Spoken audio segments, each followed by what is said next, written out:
बिस्मिल्लाहिर्रहमानिर्रहीम। अस्सलाम वालेकुम नाज़रीन, आप यूट्यूब चैनल देख रहे हैं। मैं इमरान ख़ान हूँ।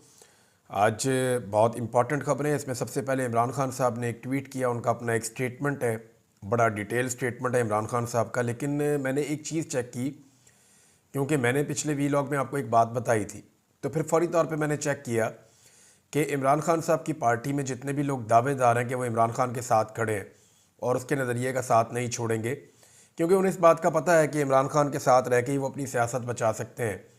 सियासत में तो इमरान खान साहब इस वक्त पाकिस्तान के किंग बने हुए हैं, सारी मकबूलियत उनके पास है। आप फ्री एंड फेयर इलेक्शन करवा के देख लें, वो पूरे पाकिस्तान में जो है वो क्लीन स्वीप कर जाएंगे, पूरे पाकिस्तान में इलेक्शन जीत जाएंगे। ये बात इमरान खान साहब के बदतरीन सियासी मुखालफिन भी जानते हैं, एस्टेब्लिशमेंट में जो इमरान खान साहब के मुखालफिन हैं वो भी जानते हैं। सबको पता है कि इमरान खान साहब एक बहुत बड़ी सियासी हकीकत है। तो इसलिए जो लोग इमरान खान साहब के बयानिए का बोझ नहीं उठा सकते, वो भी इमरान खान साहब को छोड़ नहीं पा रहे और दावे करते हैं कि वो इमरान खान के साथ खड़े हैं। मैंने देखा पाकिस्तान तहरीक इंसाफ के लगभग जितने भी बड़े लोग हैं, तमाम के मैंने अकाउंट्स चेक किए, इक्का दुक्का के अलावा किसी और ने इमरान खान साहब के ट्वीट को रीट्वीट नहीं किया। हालांकि ज़्यादातर के जो ट्विटर हैं वो हैंडल उनके एक्टिव है। ऐसा नहीं है कि वो 2 दिन या 3 दिन से उन्होंने कोई ट्वीट ना किया हो। ये सारे लोग अपने अपने ट्विटर के ऊपर एक्टिव हैं और कुछ ना कुछ कर रहे हैं। लेकिन इमरान खान साहब के ट्वीट को जानबूझ के उन्होंने रीट्वीट नहीं किया। ये पाकिस्तान की एस्टेब्लिशमेंट का वो दबाव है जिसकी वजह से इमरान खान साहब के अपने उनकी मकबूलियत की वजह से MNA बनने वाले, उनकी मकबूलियत की वजह से सेनेटर्स बनने वाले, MPAs बनने वाले बेशतर लोगों ने इमरान खान साहब के ट्वीट को रीट्वीट किया ही नहीं। आम वर्कर्स करते हैं, यानी अगर आप इस ट्वीट को देखें तो इसको हज़ारों मरतबा लोगों ने रीट्वीट किया है जो इमरान खान साहब ने ट्वीट किया। लेकिन पाकिस्तान तहरीक इंसाफ के जितने इंपॉर्टेंट लोग हैं उन्होंने नहीं किया। यानी मिलियंस के अंदर लोग इमरान खान साहब के ट्वीट को देखते हैं और 13-14 हज़ार लोग अब तक इसको रीट्वीट कर चुके हैं। लेकिन वो लोग जिनको वोट पड़ा इमरान खान के नाम का, जो इक़्तिदार के अंदर पहुंच जाते हैं या जो MNA बन गए, सेनेटर्स बन गए, MPAs बन गए, मिनिस्टर्स बन गए, उन्होंने ज़्यादातर लोगों ने, ज़्यादातर क्या 95% से भी ज़्यादा लोगों ने, अगर मैं 99% कहूँ तो फिर भी गलत नहीं है, जितने लोगों ने इमरान खान से फ़ायदा उठाया और उन्होंने रीट्वीट नहीं किया, इमरान खान के बयानिए का बोझ नहीं उठा सकते। ये मैं आपको पहले दिन से बता रहा हूँ। अब इमरान खान साहब का अगर आप स्टेटमेंट देख लीजिए, और ये हकायक है जो मैंने एक एक करके चेक किए, मैं किसी का नाम लेता जाऊँगा शर्मिंदा होते जाएंगे बिला वजह। ये लोग, ये बड़े बड़े नाम है, बड़े बड़े तुर्रम खान है, जनाब बड़े चौड़े होकर चलते हैं, लेकिन ये एक ट्वीट को रीट्वीट नहीं कर सकते इमरान खान साहब के। साबिक वज़ीर-ए-आज़म इमरान खान की अडयाला जेल में, और ये कह रहे थे कि इमरान खान का अकाउंट पाकिस्तान लेकर आओ, हम यहाँ से ट्वीट किया करेंगे। इतनी तो औकात नहीं है कि इमरान खान साहब के ट्वीट को रीपोस्ट ही कर दें या उसको रीट्वीट कर दें तो उनका अकाउंट पाकिस्तान ला के इन्होंने खाक चलाना है। ये नहीं चला पाएंगे। इमरान खान के बयानिए का बोझ, इमरान खान ठीक कहते हैं, ये लोग नहीं उठा पाएंगे। अडयाला जेल में मीडिया और वकला से गुफ्तगू में इमरान खान साहब ने कहा कि मैंने अपनी ज़िंदगी में पाकिस्तान में नाफिज किए गए तमाम मार्शल लॉ, यानी अयूब खान, याया खान, ज़िया-उल-हक और मुशर्रफ का मार्शल लॉ देखे हैं। याया खान और ज़िया-उल-हक का मार्शल लॉ पाकिस्तान की तारीख का बदतरीन मार्शल लॉ था, जिसमें जमहूरियत को बिल्कुल रौंद दिया गया था। मुशर्रफ इस हवाले से कदरे लिबरल था। जो कुछ आज मुल्क में जमहूरियत के नाम पर हो रहा है, इसका मवाजना सिर्फ और सिर्फ याया खान के दौर से किया जा सकता है। मार्शल लॉ में सबसे पहले जमहूरियत, आज़ाद अदलिया और आज़ाद मीडिया का गला घोंटा जाता है ताकि आमिर की गलत कारियों पर कोई भी आवाज़ बुलंद करने वाला ना हो। आज़ाद मीडिया चूँकि तनकीद करता है, इसलिए इसकी आवाज़ बंद कर दी जाती है। अदलिया क्योंकि गलत फैसलों पर एक्शन लेने का हक रखती है, इसलिए उसके इख्तियारात भी सलब कर लिए जाते हैं।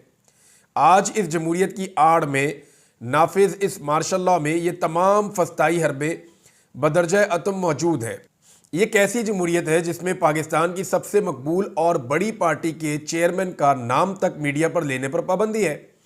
जैसे हमीदुर-रहमान कमीशन की रिपोर्ट के जरिए वाज़े हुआ था कि याया खान ने अपनी ताकत और इक़्तिदार की खातिर मुल्क के निज़ाम को तहस नहस किया, वही काम आज भी किया जा रहा है। फार्म 47 की बोगस और फ्रॉड हुकूमत को बचाने के लिए तहरीक इंसाफ को मुसलसल कुचला जा रहा है और मुल्क में जमहूरियत, कानून की हुक्मरानी और अदलिया की आज़ादी का जनाजा निकाल दिया गया है। शहबाज शरीफ सिर्फ और सिर्फ जनरल आसिम मुनीर की एक कठपुतली और अर्दली है। ये अर्दली का लफ्ज़ आपने याद रखना, मैं आगे चल के आपको बताता हूँ। इससे ज़्यादा ताकतवर वज़ीर आज़म तो मुशर्रफ दौर में शौकत अजीज़ था। क्योंकि कम अज़ कम तब इंतखाबात में इस सतह की धांधली नहीं की गई थी जैसी फरवरी 2024 में की गई है। धांधली की पैदावार फार्म 47 के सहारे खड़ा नाजायज़ लेकिन नातवा टोला दरअसल हुकूमत के नाम पर एक धब्बा है। अलकादर ट्रस्ट का फैसला सिर्फ और सिर्फ पिछले केसेस की तरह मेरे ऊपर दबाव डालने के लिए लटकाया जा रहा है, मगर मैं मुतालबा करता हूं कि यह फैसला फौरी तौर पर जारी किया जाए, क्योंकि जैसे पहले इद्दत केस और साइफर केस में आपका मुंह काला हुआ, अब भी वही होगा। अलकादर केस बिल्कुल एक बोगस केस है जिसमें दूर दूर तक कोई मेरिट नहीं है। मैंने कोई बिलावल हाउस नहीं बनवाया, बल्कि एक दूर दराज देहात में कौम के बच्चों के मुस्तकबिल की खातिर एक फलाही इदारा कायम किया जिससे मुझे एक रुपए का फ़ायदा नहीं हुआ और ना होना है। अलकादर ट्रस्ट यूनिवर्सिटी भी शौकत खानम और निमल यूनिवर्सिटी की तरह एक अवामी मदद से चलने वाला फलाही इदारा है। मैं वादे तौर पर कहना चाहता हूं कि मैं नवाज शरीफ और जरदारी की तरह NRO नहीं लूँगा और अदालतों से अपने केसेस ख़त्म करवाएंगे। बुशरा बीबी का किसी से कोई राब्ता नहीं है, ये महज प्रोपेगेंडा है। हमारी मुज़ाकराती कमेटी ही इन मामलात को देख रही है। इस्लामाबाद कत्लेआम को 6 हफ्ते गुजर चुके हैं, 40वां हो गया अब तो। हमारे गुमशुदा अफराद को लेकर हुकूमत की तरफ से कोई पेशरफ्त नहीं की गई। ये मुज़ाकरात की कामयाबी में हुकूमत की गैर संजीदगी का मुंह बोलता सबूत है। पाकिस्तान में मईशत का हाल बदतरीन है, ग्रोथ रेट 0 है। मसनूई तरीके से डॉलर को काबू में रखना कोई माशी कामयाबी नहीं होती। मुल्क में तरक्की सिर्फ सरमायाकारी से आती है और सरमायाकारी कभी ऐसे मुल्क में नहीं आती जहां कानून का वजूद ही फौत हो चुका हो, अदालतें आज़ाद ना हो, दहशतगर्दी हो और जहां असल अवामी नुमाइंदगान हुकूमत की बजाय जेलों में हो। ऐसा मुल्क कभी तरक्की कर ही नहीं पाया।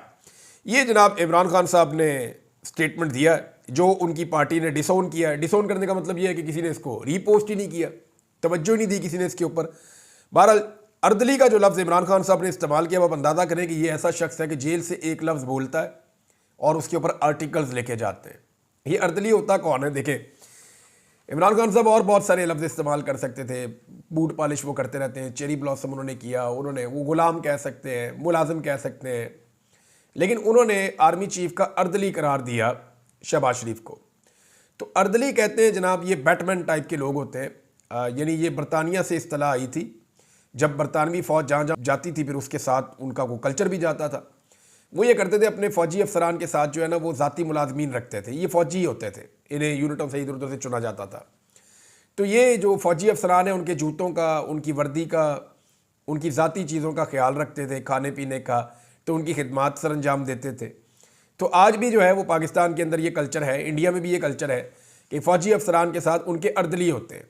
तो शहबाज शरीफ को जो है इसीलिए इमरान खान साहब ने अर्दली का खिताब दिया है और बड़ी एक टेक्निकल इस्तेलाह इस्तेमाल की है ताकि जो है इसको वो सब लोग भी समझ जाएं जो अर्दली को जानते हैं कि अर्दली एक्चुअली होता क्या है। मुज़ाकरात की जो है वो कोशिश की जा रही है किसी तरह मुज़ाकरात नाकाम हो जाए, लेकिन ज़रूरी ये है हुकूमत के लिए कि अगर ये मुज़ाकरात नाकाम हो जाएं तो इन्हें पाकिस्तान तहरीक इंसाफ पे ही डाल दिया जाए और तहरीक इंसाफ के जो लोग हैं वो इसमें मदद करेंगे हुकूमत की, क्योंकि हर चीज़ में उन्होंने मदद की। आप देखें ना, अभी तक FIR दर्ज नहीं हुई, साने है 26 नवंबर की, कुछ किया ही नहीं पाकिस्तान तहरीक इंसाफ ने। हाई कोर्ट्स के अंदर गए ही नहीं मुतासरीन को लेकर के, जनाब इसका बच्चा गायब है, इसका भाई गायब है, इसका जो वालिद है वो गायब है, इसका शौहर गायब है, इसका रिश्तेदार गायब है। रिश्तेदारों को लेकर आते इस्लामाबाद हाई कोर्ट में, कहते जनाब यहाँ से बंदे गवाह हो गए, मिल ही नहीं रहे, जिंदा है मुर्दा है, बताएं हमें कहाँ पे हैं। तो कुछ किया ही नहीं। CCTV फुटेज के बारे में हम पहले दिन से चला रहे हैं, बोल रहे हैं, अभी तक किसी ने इसके ऊपर बात ही नहीं की, रोला ही नहीं डाला। अंग्रेज़ी के अंदर प्रेस कॉन्फ्रेंसेस करनी चाहिए थी, इक्का दुक्का चीज़ें करके तो फिर दौड़ गए, किसी ने कुछ किया ही नहीं। तो पाकिस्तान तहरीक इंसाफ की जो एफर्ट है 26 नवंबर के हवाले से वो बड़ी कमज़ोर है और अभी आने वाले दिनों में आपको दिखाई देगा कि इस हुकूमत ने कितने अच्छे तरीके से टैकल किया 26 नवंबर को। मेरी इन्फॉर्मेशन के मुताबिक कुछ जाली गवाह अब पैदा किए गए हैं जो सोशल मीडिया के ऊपर और मीडिया के ऊपर आकर ये सारा प्रोपेगेंडा करेंगे कि जी हम वहाँ खड़े थे, कोई गोली नहीं चली, हमने देखा जी किसी के पास हथियार नहीं था, हम इस बात के ऐनी शाहिदीन है जनाब, कोई गोली नहीं चल रही थी, कोई हथियार नहीं था। चीज़ें क्योंकि पुरानी हो रही है ना, हमारी कौम को भूलने का मर्ज भी है, तो बड़े तरीके से ज़बरदस्त तरीके से हैंडलिंग करते हुए हुकूमत ने अब अपना एक पूरा नैरेटिव बनाया। अब ये भी सहाफ़ी आकर कहेंगे जनाब हम तो डॉक्टरों को मिले, अस्पतालों में मिले, सवाल ही पैदा नहीं होता, डॉक्टर तो कह रहे हैं यहाँ पे ज़ख्मी आया ही कोई नहीं। थोड़े दिनों में आपको डॉक्टर्स भी तैयार मिल जाएंगे, वो भी कहेंगे उस रात में ड्यूटी कर रहा था और मैं सुबह तक वहाँ पर रहा, टोटल इतने बंदे आए और उनको मामूली जख्म थे, हमने मरहम पट्टी करके उनको भेज दिया, तो बुलेट इंजरीज तो थी नहीं। तो इस तरह के स्टेटमेंट्स आपको आने वाले दिनों में सुनने को मिलेंगे। हुकूमत की तरफ से पूरी कोशिश की गई, उन्होंने एफर्ट किया है इस पर। पाकिस्तान तहरीक इंसाफ ने बिल्कुल एफर्ट नहीं की, लेकिन हुकूमत की तारीफ करनी चाहिए कि इतना बड़ा जुल्म और जबर होने के बावजूद उन्होंने देर रात लगाकर इसके ऊपर एफर्ट की और इस चीज़ को नीचे ले जाने की बहुत कोशिश की, जिसमें वो कुछ हद तक कामयाब भी हुए हैं। अगर ओवरसीज़ पाकिस्तानी या पाकिस्तान तहरीक इंसाफ का सोशल मीडिया या मीडिया के ऊपर मौजूद कुछ दोस्त आवाज़ ना उठाते, यानी जैसे कि इस्लामाबाद में जो सहाफ़ी मौजूद थे वो अगर आवाज़ ना उठाते, जो सोशल मीडिया को स्पेशली कवर करते हैं, तो ये मामला कब का दब के ख़त्म हो जाता। इसको कोई याद भी ना रखता, कोई गवाही भी मौजूद ना रहती। तो इंटरनेशनल मीडिया ने, सोशल मीडिया ने, ओवरसीज़ पाकिस्तानियों ने और वो मीडिया जो इस्लामाबाद में डिजिटल जर्नलिज्म करता है, उन तमाम लोगों ने इस मसले को उठाया। वरना अब तक तो ये फारिग हो गया था, पाकिस्तान तहरीक इंसाफ पे रहता तो ये कुछ भी इसका ना बनता। हुकूमत कोशिश कर रही है कि मुज़ाकरात किसी तरह नाकाम हो, लेकिन उसका मलबा इमरान खान साहब पे पड़ जाए। दूसरी जानिब पाकिस्तान तहरीक इंसाफ भी ये कह रही है कि हम मुज़ाकरात पूरी कोशिश करेंगे कि कामयाब हो जाए। देखें, वो कहते हैं तहरीरी तौर पे लेकर आओ। हुकूमत के साथ तहरीरी मुआहदे करने का मतलब ये है कि हुकूमत को लेजिटिमेट तस्लीम करना, जो ये पाकिस्तान तहरीक इंसाफ करना नहीं चाहती, लेकिन मुज़ाकरात भी इसी हुकूमत से करने हैं, क्योंकि अर्दली भी यही हुकूमत है। यानी अगर आपने ऑफिसर से बात करनी है तो अर्दली के जरिए से ही हो सकती है। और इस वक्त जो एस्टेब्लिशमेंट है वो तो सामने कभी भी उन्होंने आने की जरूरत नहीं की, वो कभी भी सामने आ नहीं सकते। जब सामने आना हो तो वो मार्शल लॉ ही लगा देते हैं। लिहाजा वो अपने आप को एस्टेब्लिशमेंट पीछे रख रही है और उन्होंने अपने नुमाइंदे आगे किए हुए हैं और वहाँ पे मुज़ाकरात चल रहे हैं। उन मुज़ाकरात के अंदर चीज़ें तय नहीं होनी, जो चीज़ें तय हो चुकी हैं वो इन मुज़ाकरात के अंदर आनी है, अगर आनी है तो, क्योंकि इनकी ये कैपेसिटी नहीं है। हुकूमत पूरी कोशिश करेगी कि मुज़ाकरात किसी तरह नाकाम हो जाए और वो मैक्सिमम टाइम के लिए इमरान खान साहब को जेल में रख सके। लेकिन जो आलमी दबाव आ रहा है उसका क्या किया जाएगा? अभी अमेरिका की तरफ से डोनाल्ड ट्रंप की हुकूमत सिर्फ आनी है और कनाडा में, क्योंकि वहाँ पे कुछ इख्तलाफात थे, अमेरिका की नई जो एडमिनिस्ट्रेशन आ रही है उनके, तो जस्टिन ट्रूडो ने इस्तीफ़ा दे दिया है और ऐलान कर दिया है कि नए वज़ीर आज़म का इंतखाब हो जाएगा और मार्च में गालिबन असम्बलियाँ भी तहलील कर दी जाएगी। तो ये आप इसके इम्पैक्ट आप देख सकते हैं ना कि एक वज़ीर आज़म तो गया, तो पाकिस्तान जो है वो कैसे सर्वाइव करेगा, या पाकिस्तान की एक जाली हुकूमत कैसे अपने आप को बचाएगी जो बाइडन के बगैर, एक बड़ा सवाल है। तहरीक इंसाफ की जो प्लानिंग है वो ये है कि वो ये चाहते हैं कि अवामी ताकत के साथ वो तब्दीली लेकर आए। यानी उन्हें इस बात का आइडिया है कि पाकिस्तान की एस्टेब्लिशमेंट ही मसाइल पैदा करती है और ये मसाइल इमरान खान साहब को पता है कि मसाइल, यानी पाकिस्तान तहरीक इंसाफ के अंदर बहुत सारे लोग चाहते हैं कि इसी तनख्वाह पे काम कर लें, इसी एस्टेब्लिशमेंट के साथ बातचीत कर लें, को माफ़ी तलाफ़ी करके इनको साइड पे करके हम आ जाएं, इलेक्शन करवा लें, हमारी मकबूलियत है। तो पाकिस्तान तो फिर ऐसे ही चलेगा। फिर जब एस्टेब्लिशमेंट का दिल करेगा, आप बात नहीं मानेंगे, वो आपको उठा के बाहर फेंक देंगे। और फिर जब नई हुकूमत आएगी, वो एस्टेब्लिशमेंट को उन पर गुस्सा चढ़ेगा, बात नहीं मानेंगे, उनको उठा के बाहर फेंक देंगे। तो जैसे 70 साल से पाकिस्तान चल रहा है, आगे भी वैसे ही 70 साल और चलता रहेगा। तो पाकिस्तान एक इंच भी आगे नहीं बढ़ पाएगा। इमरान खान साहब इस नतीजे पे पहुंच गए हैं कि मुझे हुकूमत मिलती है या नहीं मिलती, कम से कम लोगों को तो बता दें पाकिस्तान का असल मसला क्या है। और वो उन्होंने काफ़ी हद तक लोगों को बता भी दिया है कि पाकिस्तान के मसाइल का असल जो जड़ है वो पाकिस्तान की एस्टेब्लिशमेंट में है, कि एस्टेब्लिशमेंट के गलत फैसलों की वजह से जंगों के फैसले गलत किए, दहशतगर्दों को लाने का फैसला गलत किया, सियासतदान जो है उनको बनाने का फैसला गलत किया, कारोबार करने के फैसले गलत किए, इकॉनमी के फैसले गलत किए, दाखिला फैसले गलत किए, खारजा फैसले गलत किए। तो हमारी एस्टेब्लिशमेंट के गलत फैसलों का हम खुमियाजा भुगत रहे हैं और पाकिस्तान इतना पीछे इसलिए रह गया कि इसके ऊपर एस्टेब्लिशमेंट के फैसले जो हैं वो मुसल्लत किए गए हैं। सलमान अकरम राजा साहब ने दावा किया कि इमरान खान साहब खुद बाहर नहीं आना चाहते। वो ये चाहते हैं कि पहले उनके जितने वर्कर्स हैं वो सारे रिहा हों, पहले उनके वर्कर्स बाहर आएँ। देखें, आप अगर नवाज शरीफ से मुवाजना करें या आसफ अली जरदारी से, क्या उन्होंने कभी पता भी किया कि उनकी पार्टी के कितने लोग गिरफ्तार हैं जब उनकी डील हो रही थी? यानी जब रातों रात नवाज शरीफ साहब जद्दा और जरदारी साहब पाकिस्तान से बाहर गए तो उस वक्त क्या उन्होंने पूछा कि उनकी पार्टी के कितने लोग इस वक्त जेलों में कैद हैं? किसी ने भी नहीं पूछा। ये जब भी डील करते हैं तो अपनी ज़ाती डील करते हैं, कारकुनों को भूल जाते हैं।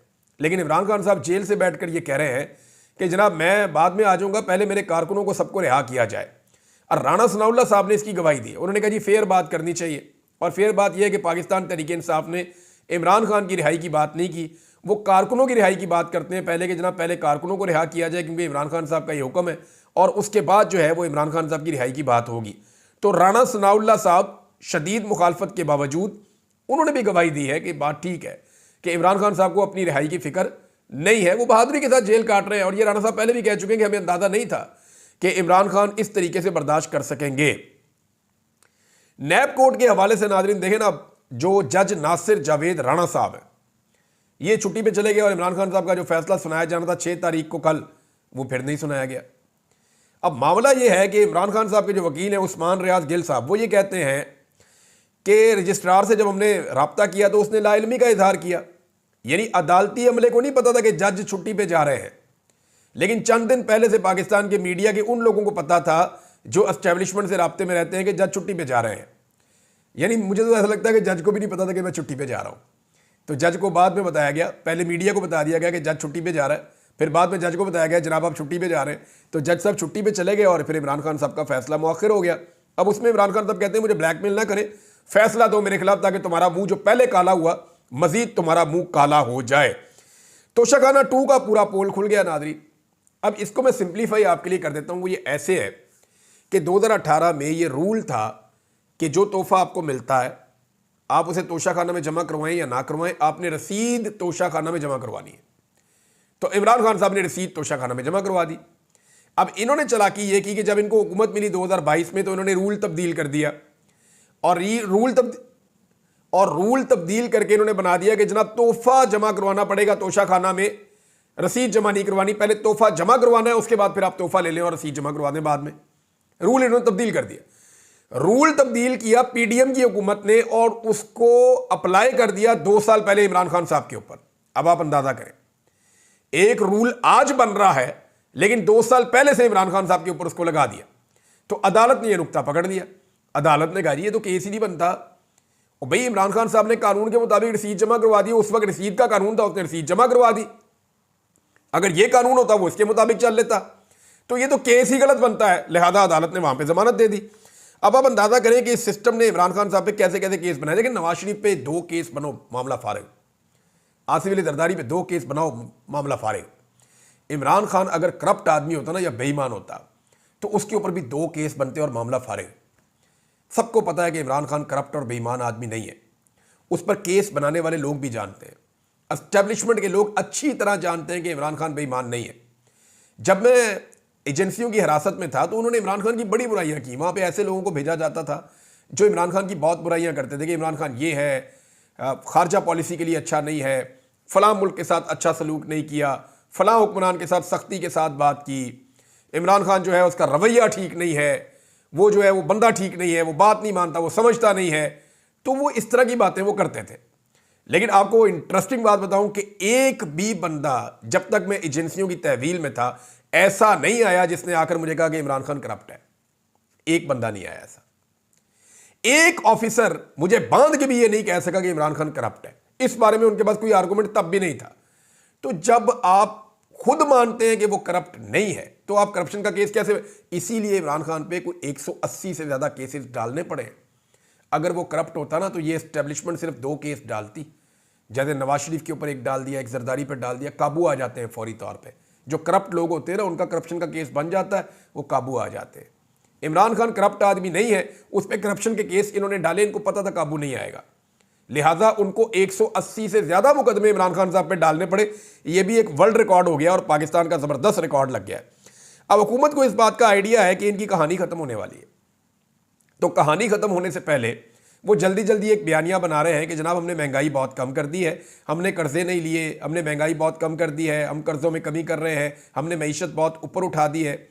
और हमारे जो दोस्त पहले माइक उठाकर निकल जाते थे सड़कों पे और जाकर पूछते थे जनाब लोगों से कि बताएं जी महंगाई कैसी है, सूरत हाल क्या है। जब महंगाई बहुत थोड़ी थी तब वो उसको बहुत बड़ा करके बताते थे। आज महंगाई बहुत ज़्यादा है तो आज वो इसके ऊपर कोई रोड शोज़ नहीं हो रहे, इसके ऊपर मीडिया ये पूछ नहीं रहा। तो मैंने अपने कुछ दोस्तों से रब्ता किया है, हम पाकिस्तान में ये सर्वेस शुरू करवाने वाले हैं। आने वाले दिनों में आपको सोशल मीडिया पे ये सर्वेस नज़र आएंगे कि महंगाई ने पाकिस्तान की आवाम पे कितना इम्पैक्ट डाला है और पाकिस्तान की आवाम महंगाई के बारे में अब क्या कहती है। क्योंकि जो दोस्त पहले ये जिम्मेदारियां कर रहे थे, कोई एतवार बाजार चला जाता था, कोई पेट्रोल पंप पे चला जाता था, कोई यहाँ कोई वहाँ, वो अब नहीं जा रहे। तो अब हमें ये काम करना पड़ेगा। तो मैंने कुछ दोस्तों से रब्ता किया, हम ये काम इंशाल्लाह बहुत जल्द शुरू करने वाले हैं और आपके सामने रखेंगे कि अवाम का कैसा इन्होंने भुड़कस निकाला और कैसे ये झूठ बोलते हैं कि मईशत ठीक हो गई है। यहाँ पे मैं आपको सिर्फ एक मिसाल देता हूँ कि इन्होंने कितना कर्जा लिया है। ये मुजम्मल असलम साहब ने इसको ट्वीट किया है, ये फैक्ट है। हुकूमत ने एक महीना जो नवंबर का है ना, उसमें 1248 अरब रुपए का कर्जा लिया है। 1248 अरब रुपए का कर्जा सिर्फ एक महीने में नवंबर में लिया इस हुकूमत ने। कहां जा रहा है ये सारा पैसा? यानी एक तरफ ये टैक्स कलेक्शन नहीं कर पा रहे, कोई इन पे एतबार नहीं कर रहा, लोग पाकिस्तान से पैसा निकालकर बाहर लेकर जा रहे हैं, ब्रेन ड्रेन हो रहा है, लोग पाकिस्तान छोड़ छोड़ कर जा रहे हैं, कोई इनकी शक्ल देखने को तैयार नहीं है, कोई इनको 10 रुपए देने के लिए तैयार नहीं है, और ये दुनिया से अरबों रुपए का ये ले रहे हैं कर्जा। यानी 1248 अरब रुपए का इन्होंने कर्जा लिया। खैबर पख्तूनख्वा हुकूमत ने 77 साल में मजमूई तौर पे 725 अरब रुपए का कर्जा लिया।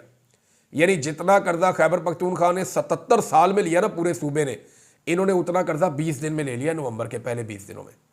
अब आप अंदाजा कर लें कि इन्होंने हालात क्या कर दिए हैं। पाकिस्तान का कर्ज 70,400 अरब तक पहुंच गया है, जो अप्रैल 2022 में जब इमरान खान साहब की हुकूमत को गिराया जा रहा था 43,500 अरब रुपए था। यानी पाकिस्तान का लगभग 75 साल का जो कर्ज था वो 43,500 रुपए था, और जो उसके बाद गुज़िश्ता 2 सालों में कर्ज लिया गया है ये 27,000 अरब रुपए का इजाफा किया गया है। यानी 27,000 अरब रुपए का कर्ज लिया गया है जब से पीडीएम की सरकार आई है, और ये फैक्ट साथ लगा हुआ है। ये नाज़रीन पाकिस्तान के साथ इन्होंने किया है, और खबरें हैं आपके साथ बाद में शेयर करता हूं। इन्होंने तो आवे का आवा ही बिगड़ा हुआ है, बेड़ा गर्क करके रख दिया। वो मरियम नवाज कहती है पंजाब के अवाम का पैसा है, ये 76 साल में अवाम पे खर्च क्यों नहीं हुआ? और भाई अपने अब्बा से पूछो, अपने चचा से पूछो, सबसे ज्यादा इक्तदार इनका रहा है। यानी इनका वालिद यहां पे वजीर आला रहा, इनका चचा यहां पे 3 दफा वजीर आला रहा, ये खुद यहां पे वजीर आला, इसका कजन यहां पे वजीर आला, सारे खानदान ने यहां पे वजारत आला के मजे चखे हैं। हमेशा इनका इक्तदार रहा है पंजाब के अंदर। और बच्चों से सवाल कर रही है कि जनाब ये पैसे जो है आपके ऊपर खर्च होने चाहिए थे, ये आप पर खर्च क्यों नहीं हुए? फिटे मुंह सवाल पूछने होते हैं। यानी ये सवाल अगर पूछना था तो भाई अपने घर में जाके पूछोगे, अब्बा जी अवाम का पैसा था, ये फ्लैट नहीं बनाने थे, अवाम पे क्यों लगाया नहीं आपने? चचा से जाके पूछना था कि चपड़ासियों के अकाउंटों में पैसे निकल रहे हैं, और भाई ये पैसा तो अवाम के ऊपर लगाना था, अवाम के ऊपर लगाया ही नहीं। बेनिफिशियल ओनर खुद बन गई उन अपार्टमेंट्स की, जिनका पैसा जो है वो अवाम के ऊपर लगना चाहिए था। यानी पैसा कहां गया? पैसा पाकिस्तान से बाहर गया। और पैसा पाकिस्तान से बाहर किन के पास गया? ये वो प्रॉपर्टीज हैं जिनकी रसीदें अभी तक नहीं मिलती, और वो जिस बंदे ने रसीदें जमा करवाई है उसके ऊपर केस ही उल्टा बना दिया। अब आप अंदाजा करें। अब तक के लिए इतने, अपना ख्याल रखिएगा, अपने चैनल का भी। अल्लाह हाफिज़।